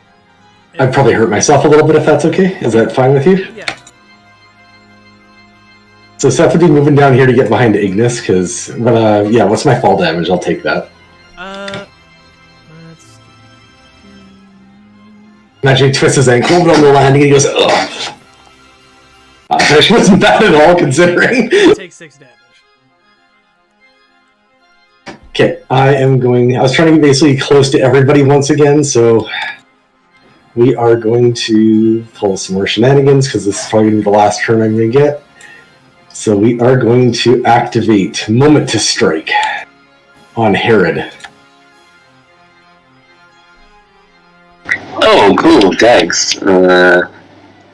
Melee or range basic. Okay, I'll just So Seth draws a handful of cards and throws one towards Herod, giving him the moment to attack as it distracts the Shadow Dancer.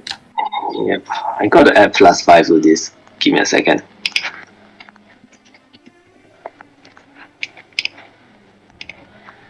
And time to bonk. Bonk him. Oh, I have a sword animation. That's great. And then finally, as Seth draws out a handful of cards, this time he pulls out 2 Jokers and says, Jokers are wild. And then he activates Double Down on Ignis and Herod.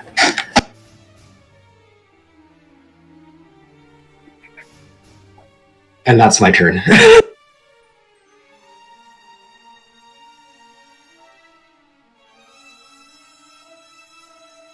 It deals 44 damage, cure NC.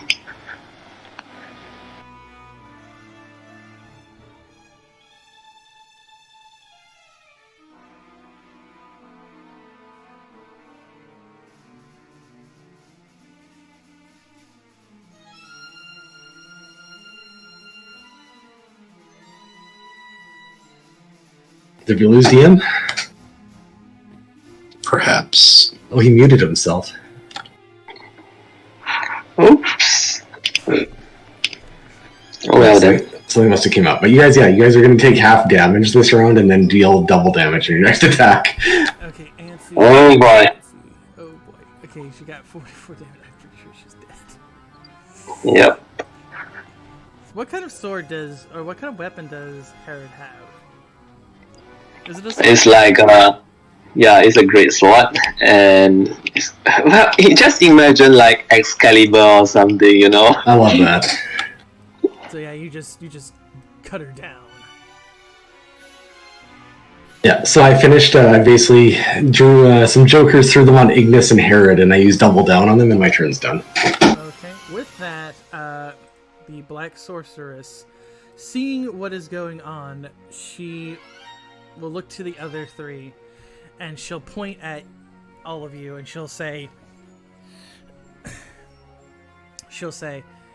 mark our words, you will regret this.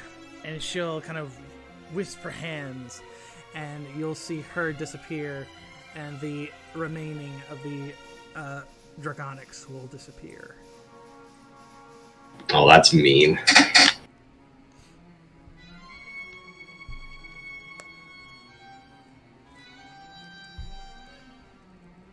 And you'll see all the kind of shadowy vapors will dissipate. Alright, so I attack Skittish, because he's staying here for some reason.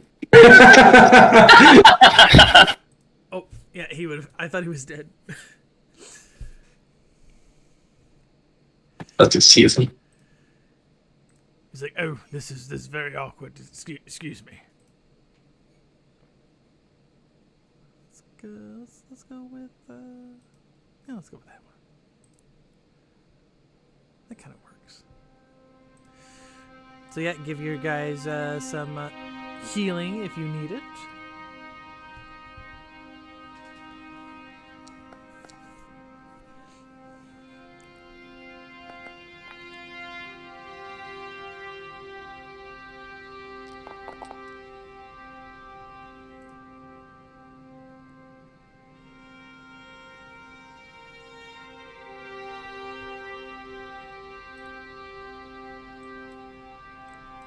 And as you all kind of heal up, I guess you continue on.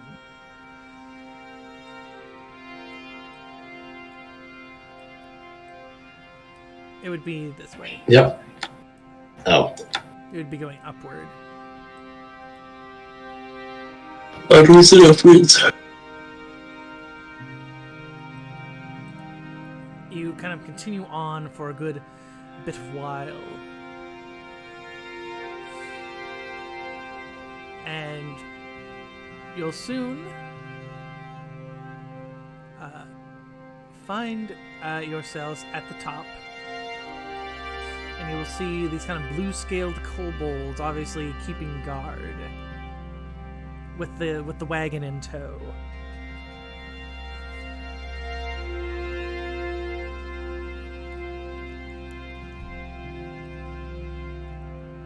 And the kobolds will kind of say, "Stop! Who goes there? Who dared disturb the lair of Lady Kuruska the Unforgiving?"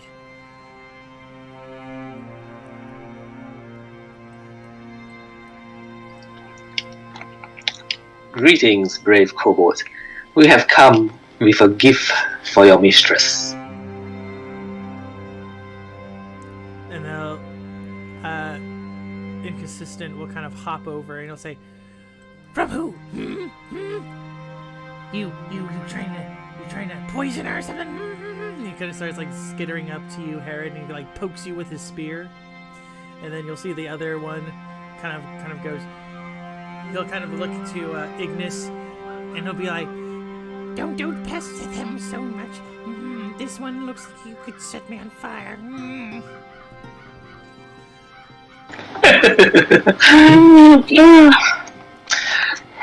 It is a gift from a romantic paramour. You may inspect the cargo if you wish. The sad one hides behind Inconsistent. As you grunt at him, Ignis. They kind of look to each other, and they go, "Very well. If you trick Lady Kruska, eat you, and then we'll make music with your bones." And they basically move out of the way, and you guys kind of take the wagon in tow, kind of traveling down. Before we present it to her, I am gonna double check that A, it's turned back, and B, that the magic teleporting people didn't like swap out what we had in the wagon. Like the shadow dancers or what?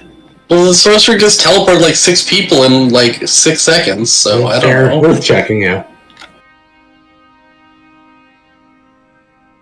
Okay. I would have taken the time to switch it back once we left the town, though, for reference. Yeah. I had assumed that you didn't naturally switched it back when you got to that area. Yeah, no, I was more worried about if the Dragonics did something to it while we were fighting. If you want to do a wisdom on it, you can. Alright, I do a wisdom. What kind of wisdom? Wisdom and appropriate background for I'll activate predetermination on that. Or like a nature, like a natural thing. No, you don't roll. You get a 15. Just take it. Okay. Okay. You kind of look. So you kind of look, and you can clearly see that during the scuffling, they did break one of the candied jars, and it looks like they did take one of the dryads, but everything else still looks like it's intact. All right, I'll take out the broken jar so they don't see it. Okay. All right, in we go. Yep, you kind of travel down, and you see many different kobolds. You can see ones that are kind of lightish blue, and you can see that they have kind of feminine figure, like feminine form. You can tell that's probably the female of these types of kobolds. They're wearing bones around like their necks.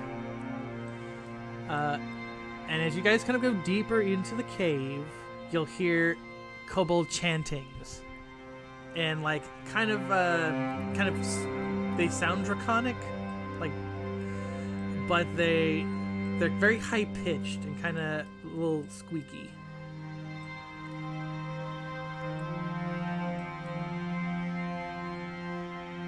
You don't have to. You can literally just teleport yourselves here. It's fine. Okay, fair enough. It is assumed. It is assumed you're going through the whole thing. And you soon see this horde of crystals and jewels, and you see just a huge blue dragon. And she kind of looks at you, and she opens her mouth, and she kind of speaks, and she goes, "Why are you here?"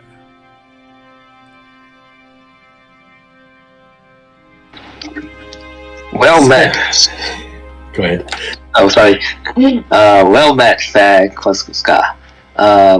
We are here to deliver a gift from one who wishes to be your romantic paramour. Who? And you'll see her kind of like stomp with her front claw, and it smashes, and it causes a few of the kobold handmaidens to kind of skitter away, afraid of being crushed.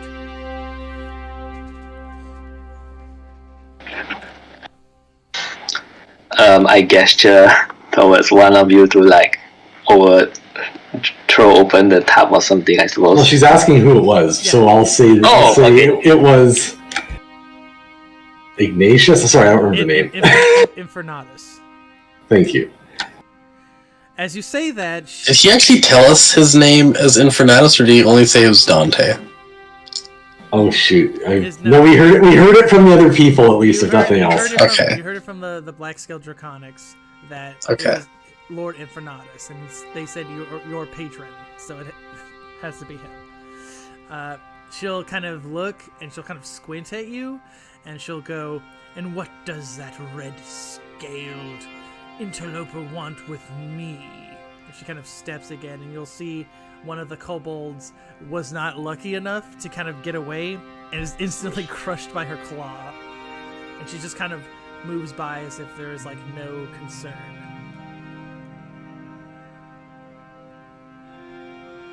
Lord Infernatus has been stricken by your beauty, your cunning, and your intelligence.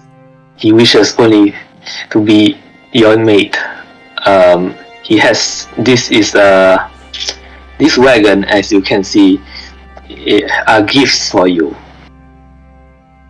Do you show her the gifts? Yep. I'm gonna quietly elbow Herod and remind him about the poem. Yes, indeed. Ooh, the poem. This is where we get to the good part. All right. Since Herod, you're first. Think of this as kind of like think of it a little bit as a montage. So Herod, you're going to start off. You're going to you have to narrate how you're going to help woo the dragon with the poem. So it's again an appropriate skill check using a background for it. So right now the start is a DC 20. And then from there, Alright. and then from there, we'll basically go down the line. So Seth will be next, Ruvir will be next. I know that Ignis, you can't talk right now, but you can type it out, or you can just roll the skill check, and we'll interpret it that way as well. Alright, so, well, I have the perfect one. The king's love is for his people. And he's going to use all his experience and knowledge in the methods of Cornelius and, like, really recite the poem like he's, like, the best trained bard in the world. Okay. Here goes. There we go, pretty decent. Oh yeah, very nice, very nice. That's good.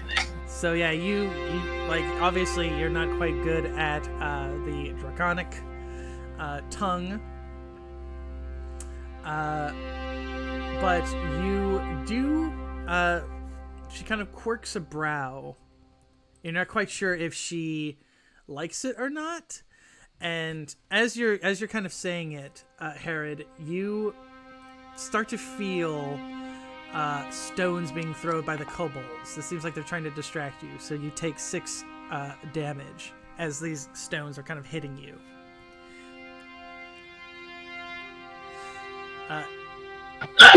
But with that, as that happens, you kind of continue on with the poem. Seth, how do you help Herod with the wooing? Your DC is 25.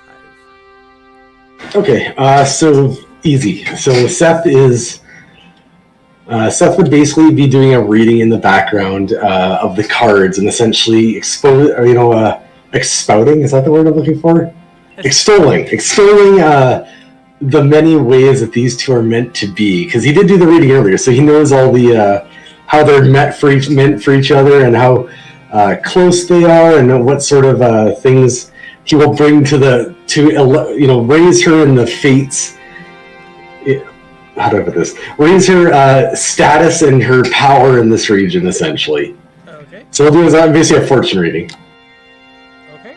And then I'll use, because I don't trust my roll enough, I'm going to use predetermination in myself at 15, and then I'll do the background check, and it'll just be a 15 plus whatever we get on the dice here.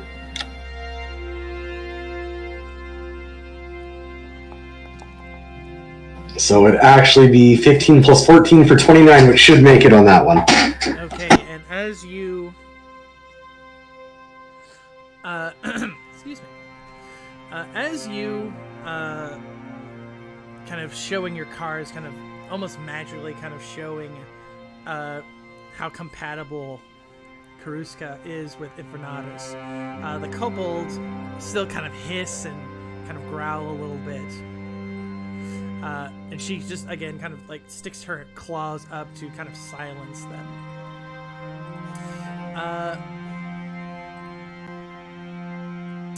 Ruvir, you are next. Your DC.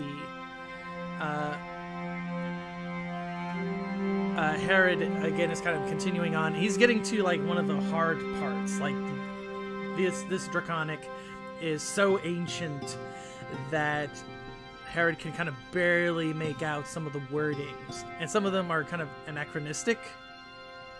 Like even Herod's like, nobody even talks like this anymore, at all. So Ruvir, how do you help Herod?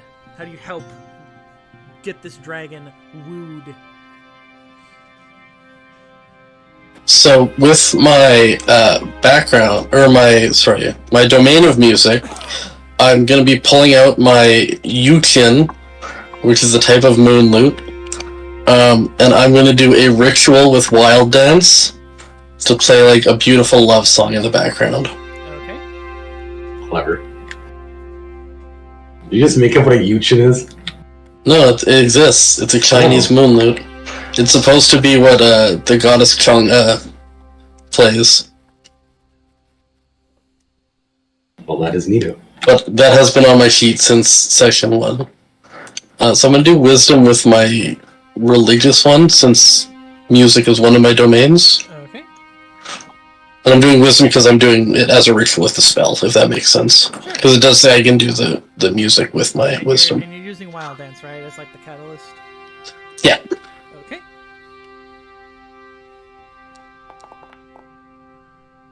Nice. Ooh, And then I'm just expending it as well. okay, a 28.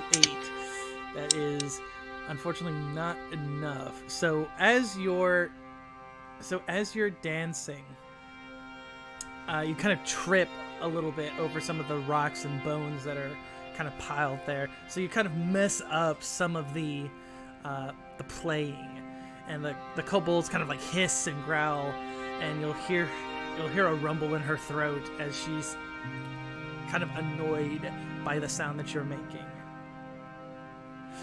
With that, as that happens, Herod gets a little bit distracted, and he accidentally says that there's a draconic word for beautiful heat simmer from lava and mud are very similar. So as Herod is describing her scales, he describes her as having muddy scales. So as that happens, she kind of angrily looks at you, Ruvir, as you're the one who kind of like irritated her, and she is going to, like, electricity is going to kind of flow around her, and you're going to take 21 lightning damage from that. It is now up to Ignis. Ignis, can you woo this dragon? And of course, you have Icon dice to help you.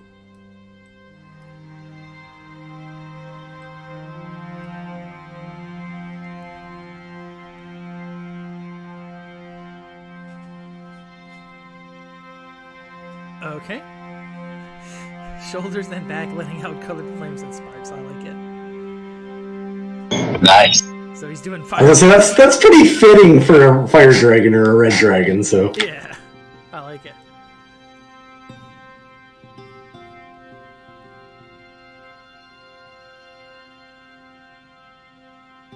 Yeah, DC is 30, yeah.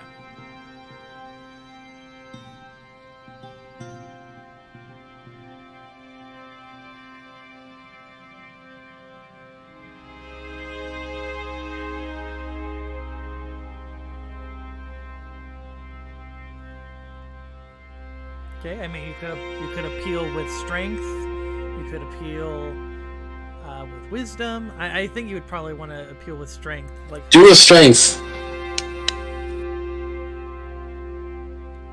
I'm gonna use Ben Bars and lift gates on him. He's a nearby ally making a strength-based skill check. Oh shoot, that might do it. Good call. So you could have plus 10 on top if you have 5 strength normally.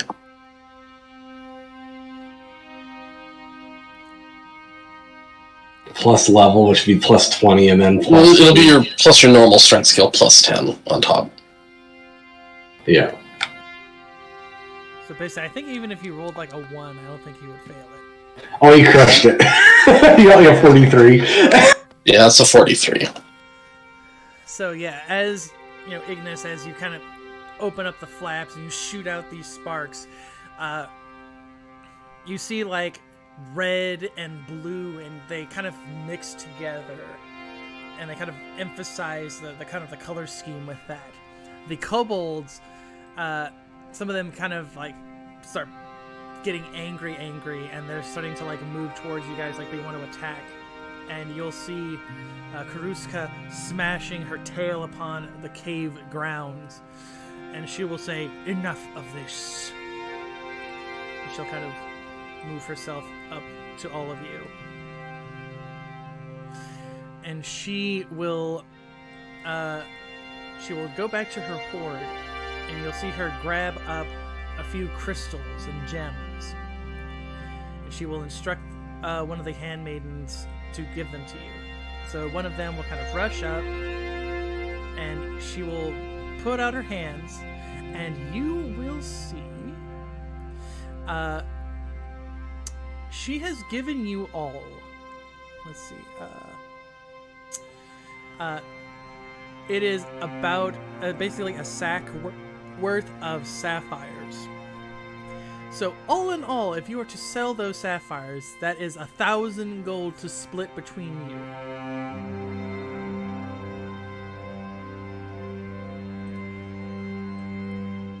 And she will say, "Send a message to Lord Infinatus that I will see him upon the night a week from now. Now be out of my cave before I change my mind." Alright, I don't say anything because I don't want to offend her. So I'll just like bow and leave. Yep, same here. And it is with that you I would say a little bit later you find Lord Infinatus as Nate. You tell him the good news. He gives you the 100 gold as promised and his thanks. Do you tell him of the attack by Vexermina?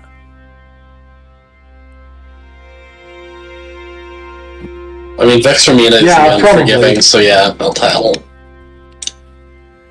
Hearing that, you'll see that he's rather saddened by this, as he considered her a very, very close ally and friend. But he thanks you for your honesty. And it is with that this session comes to its end. And we will head to the main screen in a minute.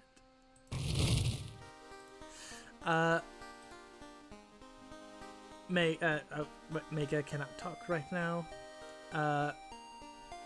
Nanaka, what did you like, and what do you want to see next time? Or rather, how do you think? What kind of next adventure do you want Herod to kind of go on? I really like you guys, your other characters, and how they fit with the campaign. Like, yeah, that fire jet thing was really good, and Seth tarot card is like it's so flavorful for this adventure. So I was so happy. I picked the right one. Yes. As far as Herod's adventure goes, perhaps something that shows off more of his noble side, because he was a king. Maybe some courtly intrigue awaits Herod. Zen, what did you like, and what do you think this version of Ruvir does? So what do you mean does? I like basically where does he go next? What kind of adventure do you think he'll have? I really liked the combat. I had some fun new toys to try, and I enjoyed that. I think he probably would stay with the with Seth and any of the other ones who stay together and just go on adventures. I like it. Good and simple. Zure, what did you like, and what adventures do you think await Seth? I don't know, it was fun.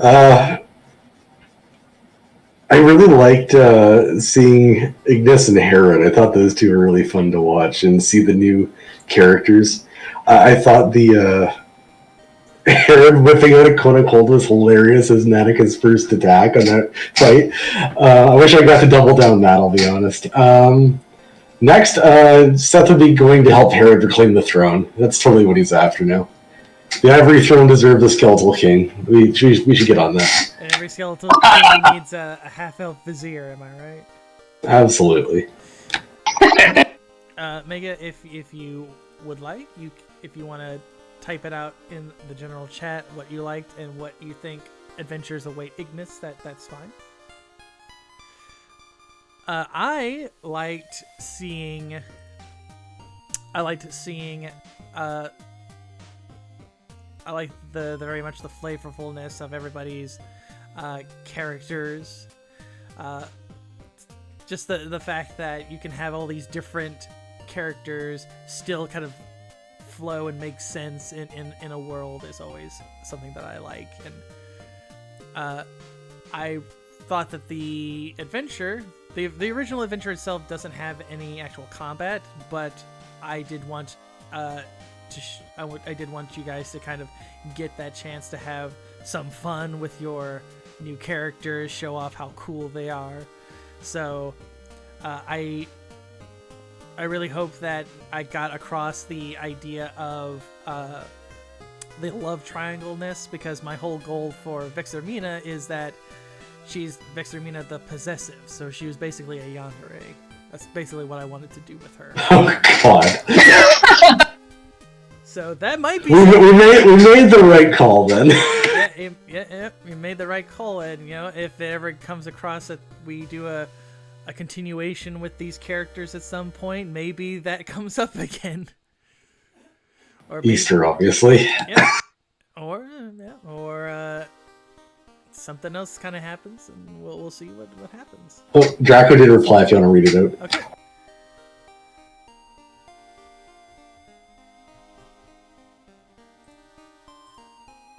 It's not showing me what he wrote. In the chat? Okay, he said, I enjoyed the fight in the last skill checks. I really enjoyed playing Ignis. I'd like to play him again. And sure, if the price is right, any king needs a royal guard. Okay, there we go. Yeah. Nice. I do. I like it. And with that, we hoped that everyone enjoyed this late Valentine's Day adventure. It is part of Three Hearts Over Glitterhagen, which is a Pelgrane Press adventure modules.